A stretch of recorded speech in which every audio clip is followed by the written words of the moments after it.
Ada rizki bahkan yang belum dicari, dia sudah datang min haitsu la yahtasib, dari sisi yang tidak dia ketahui. Ya, nanti kita lihat dan kita buktikan dengan ayat-ayatnya. Ya, jadi antum kalau sudah tahu pintunya, nggak usah dari pintu ke pintu antum mengetok untuk menawarkan nama. Ya. Nah, ini yang disebut dengan mustaqarrah. Mustaqar tadi di Quran surah ke-11 ayat ke-6. Ini yang disebut mustaudaah. Ya, menyebar. Di mana dia tersembunyi itu? Hanya Allah yang tahu. Makanya antum kan beraktivitas kan? Ada yang berdagang, ada yang kerja jadi karyawan, jadi gini, di pengusaha macam-macam untuk mendapatkan apa? Itu yang menyebar ini. Ya. Dan menariknya antum kan minta kepada Allah, ya kan? Bahkan setiap dalam sholat. Coba lihat, Isa aja tadi minta 4 kali. Masih ingat nggak? Ya, coba duduk di antara dua sujud itu. Ya, antum baca apa? Rabbil firli wajburni apa artinya warzuqni? Minta rizki tuh. Antum minta rizki, antum ke pusat minta tuh kepada Allah. Ya Allah, saya minta rizki. Warzuq itu minta rizki. Ada yang belum tahu. Ya 4 kali Isa warzuqni. Setelah Isa masih minta juga. Ya Allah, berikan saya rizki. Yang tadi apa dalam sholat? Warzuqni. Warzuq itu minta rizki. Antum minta ke pusat tuh, minta. Ya Allah, minta. Soalnya Allah disebarkan. Ambil. Cuman persoalannya yang kurang lengkap, kita nggak belajar bagaimana cara ngambilnya. Nggak tahu infonya, ini nyebarnya kemana aja nih. Yang paling repot itu adalah orang bikin usaha duluan. Usaha ini. Memang akan dapat. Cuma karena kita nggak tahu cara menyebarnya, maka masanya lebih lambat cara mendapatinya. Dan itu nggak terukur. Nggak terukur dalam konteks apa? Dalam konteks memetakan aktivitas kita. Kadang-kadang, maaf, waktunya sholat masih sibuk nyari ini. Ya, jadi kita nggak bisa bagi kapan sholat, kapan baca Quran, kapan sedekah, kapan tilawah, kapan ngapalin Quran. Coba lihat Abu Bakar As-Siddiq radhiyallahu ta'ala anhu. Itu kan pedagang sukses, pebisnis sukses, hartanya banyak, tapi masih sempat sholat tahajud sampai khatam Quran. Masih sempat sehari punya program sedekah, sehari nengokin orang sakit, sehari bisa menyolatkan orang yang meninggal, sehari bisa nganterin orang ke alam kubur. Itu ketika Nabi tanya, siapa malam ini hari ini yang sempurna jamaahnya, ngacung semua. Siapa hari ini sudah sedekah, sebagian turun tangan, Abu Bakar masih angkat. Siapa hari ini yang sudah membaca Al-Quran, beliau angkat. Siapa hari ini yang nengok orang sakit, beliau angkat. Siapa yang hari ini sudah mengantar orang ke jenazah ke kuburan, beliau angkat. Semua ini katakan Nabi, beliau angkat tangan. Nah, pertanyaan saya itu bagaimana cara manage aktivitasnya? Karena beliau tahu kunci rezeki itu ada di sini. Kalau nyebarnya ke sini. Maka beliau atur aktivitas ibadah saya ini yang ke sini. Yang rezeki ini yang ini. Atur waktunya kapan mendapatkan yang ini, kapan dapat yang lain. Yang paling dahsyat ini nanti yang akan kita bahas. Ada rezeki bahkan yang belum dicari, dia sudah datang min haitsu la yahtasib, dari sisi yang tidak dia ketahui. Ya, nanti kita lihat dan kita buktikan dengan ayat-ayatnya. Satu, jenis pertama, rezeki yang mutlak dicari dengan ikhtiar. Ikhtiar dalam tanda kurung usaha. Dalilnya Quran surah 53 ayat 39. Quran surah 53 ayat 39. Ya, malam ini insya Allah saya buka pintu yang pertama adalah pintu ikhtiar. Ya. Ya, jadi antum kalau sudah tahu pintunya, nggak usah dari pintu ke pintu antum mengetok untuk menawarkan nama. Ya. Karena ada yang dari pintu ke pintu, kok coba tawarkan nama gitu, kan nggak usah gitu. Udah tinggal antum ini kan aja ini. Udah. Satu, ikhtiar lewat usaha. Turunan dalilnya, turunannya. Satu, Quran surah kedua ayat 168. Kalau ingin dipercepat, Quran surah kedua ayat 172. Kalau pengen lebih cepat lagi, Quran surah ke-7, oke dah, ayat 96. Dah? Sampai sini. Nah, kalau terjadi semacam terlihat ya pelambatan, maka ada teori, jangan dilihat sebagai pelambatan, tapi dilihat sebagai percepatan akumulasi. Ya, akumulasi supaya terkumpul lebih banyak pada saat antum membutuhkannya. Ya, nanti kita lihat dalilnya di Quran surah 46 ayat ke-15. Ya. Ini wajib hafal ya.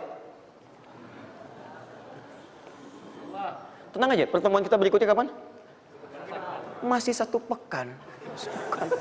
Gampang. Masya Allah.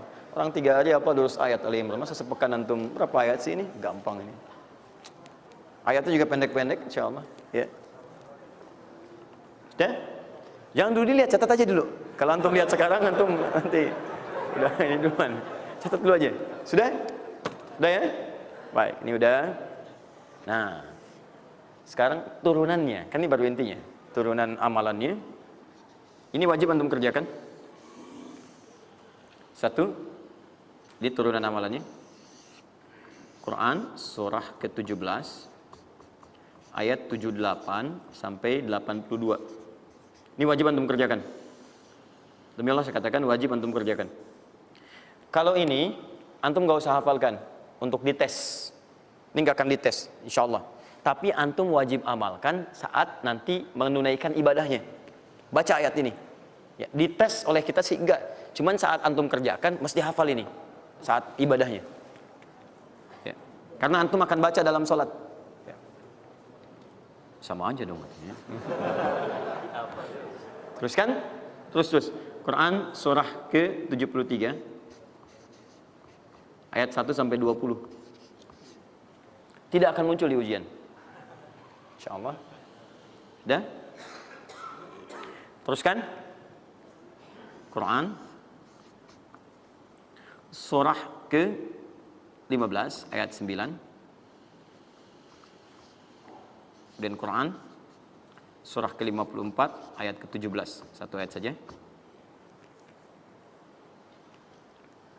Mau 1 ayat, mau 4 ayat? 4 ya, boleh ya? 4 ayat ya, boleh ya? Ayat 17, ayat 22, ayat 32, ayat 40. 4 ayat. Insya Allah saya bermohon kepada Allah 4 ayat ini bunyinya sama supaya memudahkan hafalan antum.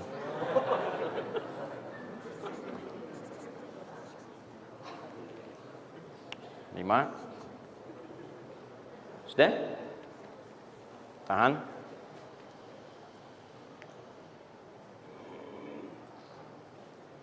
Sudah? 5. Amalkan yang Quran surah ke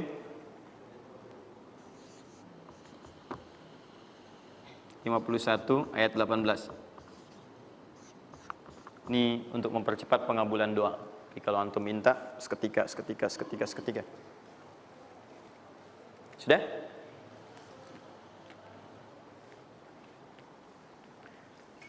Mau saya kasih bonus gak? Enggak, bonus ini sifatnya spesial. Bahkan ketika antum mengerjakan, rezeki itu bisa datang. Dan saya langsung berikan contohnya. Tapi kalau ini saya tuliskan, wajib hafal. Siap ya? Karena ini tawarannya tinggi, ya. Pilih mana? Enggak saya kasih, antum cari sendiri, atau saya kasih, tapi wajib hafal. Boleh? Baik. Dan ini ayat pertama, mana panitia? Lihat ya, ingat baik-baik, ini ayat pertama yang akan menguji. Jadi password kunci pertama untuk masuk pekan depan, ayat yang ini. Quran, surah ketiga Ali Imran, ayat 35 sampai 39.